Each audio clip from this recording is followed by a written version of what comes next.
ओम नमः शिवाय। मैं हूं अंकिता और आप देख रहे हैं शिवाय सोल टॉक्स का एक नया एपिसोड। आज मैं आपके साथ एक कहानी ऐसी शेयर करने वाली जिसने मेरे तो दिल को बहुत छुआ। इस कहानी में एक ऐसी चीज थी जिसको पढ़कर मुझे ऐसे लगा कि ये कहानी आप सब तक जरूर पहुंचनी चाहिए, क्योंकि कहीं ना कहीं मुझे ऐसे लगा इस कहानी के जरिए हम सब कुछ ना कुछ कहीं ना कहीं इसके साथ इतना रिलेट करेंगे कि हम खुद को देख पाएंगे इस कहानी में। कभी कभी जिंदगी में कुछ ऐसी चीजें होती हैं या कुछ ऐसी बातें हो जाती हैं जिन्हें हम महसूस तो करते हैं पर कभी कह नहीं पाते, या कभी उनको कहने का वक्त ही निकल जाता है। ये कहानी भी कुछ ऐसी ही है। इसीलिए मैं चाहती हूँ कि आप ये कहानी देखिए, सुनिए और फिर मुझे जरूर बताइए क्या ये आपके दिल को भी उतनी ही छुई जितनी मेरे दिल को छुई थी। इस कहानी का नाम है माँ जो कभी कह ना सकी। चलिए देखते हैं ये कहानी। माँ जो कभी कह ना सकी। कभी कभी जिंदगी हमें वो बातें सुनने का मौका देती है जिन्हें सुनने के लिए हम सब कुछ भी दे सकते हैं, और कभी कभी वो बातें हमें तब पता लगती हैं जब उन्हें कहने वाला इंसान ही हमारे पास नहीं होता। अगर आपको अपने किसी अपने की आवाज़ उनके जाने के बाद एक बार फिर सुनने को मिले तो आप क्या सुनना चाहेंगे?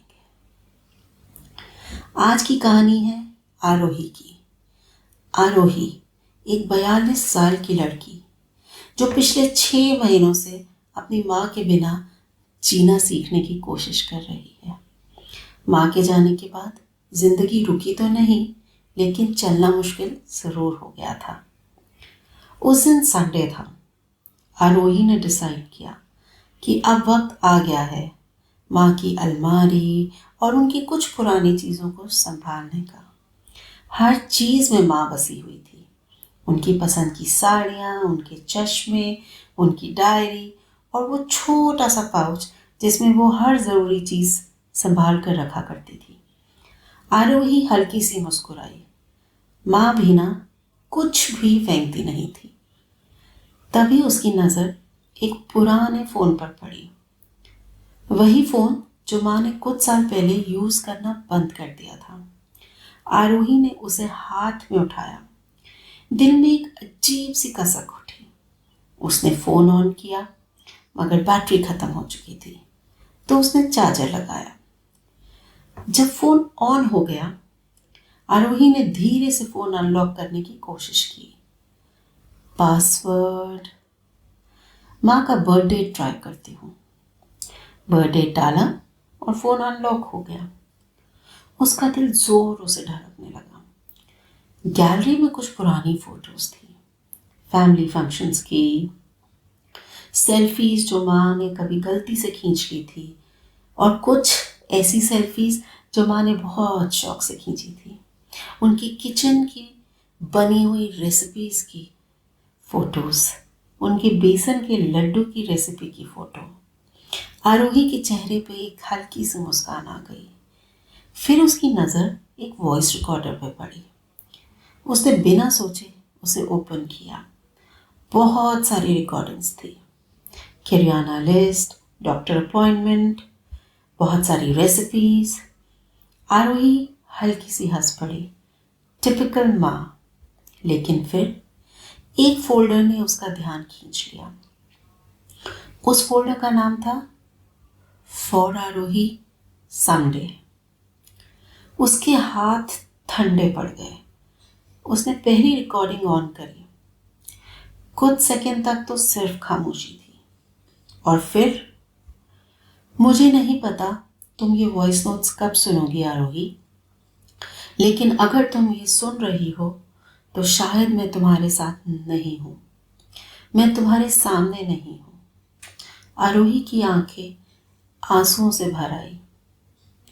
वो वहीं जमीन पर बैठ गई, फोन को दोनों हाथों से पकड़कर।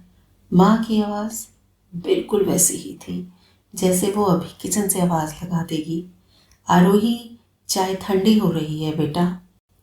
लेकिन इस बार माँ सिर्फ उन वॉइस नोट्स में थी, और आरोही उन्हें हर लफ्ज में ढूंढ रही थी। हाय बेटा, अगर तुम ये सुन रही हो तो शायद मैं तुम्हारे साथ अब नहीं हूं। तुम्हें पता है, जिस दिन तुम पैदा हुई थी मैं बहुत डर गई थी। मुझे लगा था कि मैं एक अच्छी माँ बन भी पाऊंगी या नहीं। आरोही की आंखों से आंसू बहने लगे। मैंने तुम्हें पहली बार गोद में उठाया था और उसी पल समझ गई थी कि मेरी दुनिया अब तुम हो। अगला वॉइस नोट। तुम बचपन से ही बहुत जिद्दी थी। तुम पहली बार जब साइकिल चलाना सीख रही थी और गिर गई थी, तुमने मुझे कहा था, मम्मा मुझे हेल्प नहीं चाहिए, मैं खुद कर लूंगी। शायद तभी मुझे समझ आ गया था कि मेरी बेटी बहुत स्ट्रांग बनेगी। तीसरा वॉइस नोट।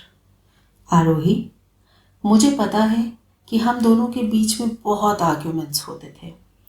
मैं तुम्हें कई बार रोका टोका, कई बार तुम्हें लगा भी होगा कि मैं तुम्हें समझती ही नहीं हूँ।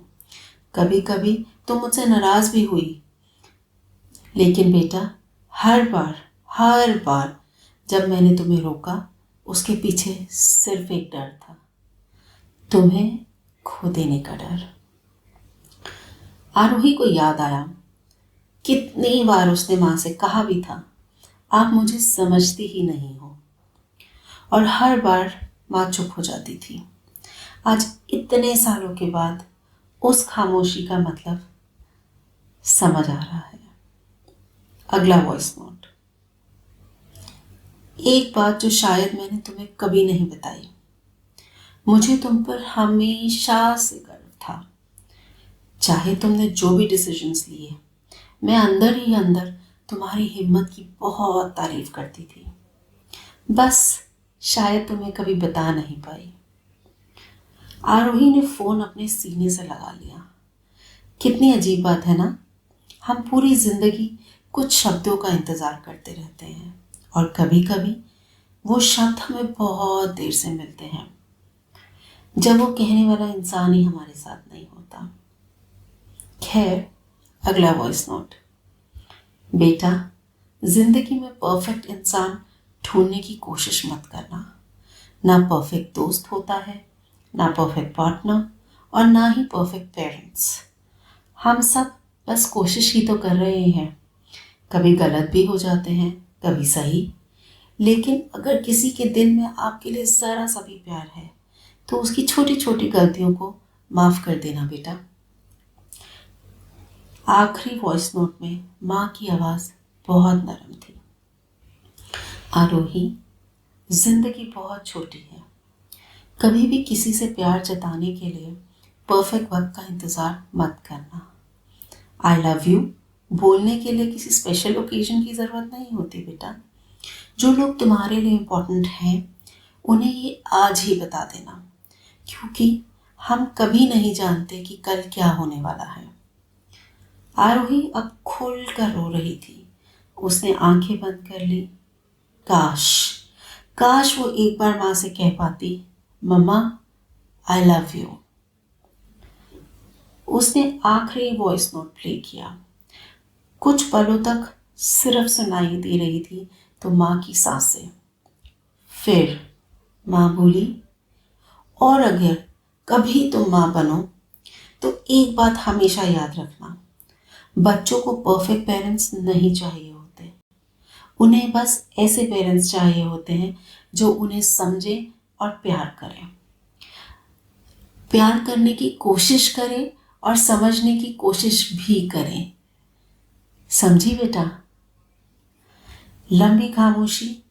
फिर माँ ने धीरे से कहा, और आरोही, शायद मैं तुम्हें ये कभी नहीं कह पाई, लेकिन थैंक यू बेटा।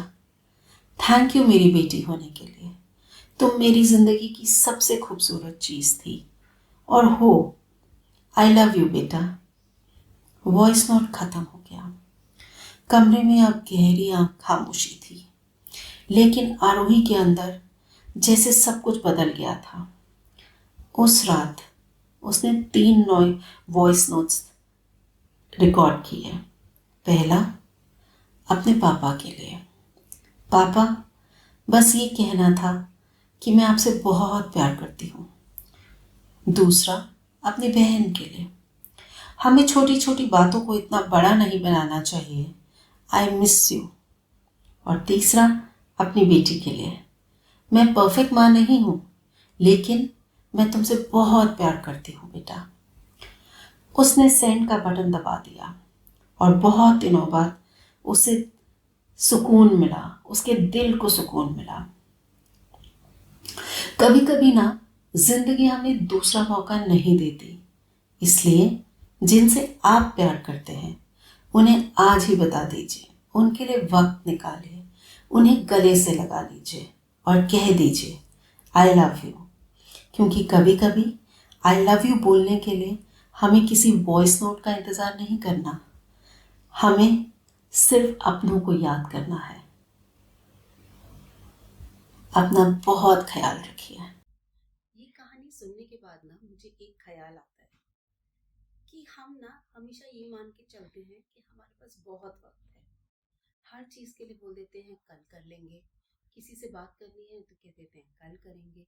किसी को थैंक यू बोलना है तो कह देते हैं कल करेंगे। किसी को कहीं मिलने जाना है तो बोल देते हैं कल मिलेंगे। पर क्या पता वो कल कभी आए ही नहीं। कहते हैं ना कल हो ना हो।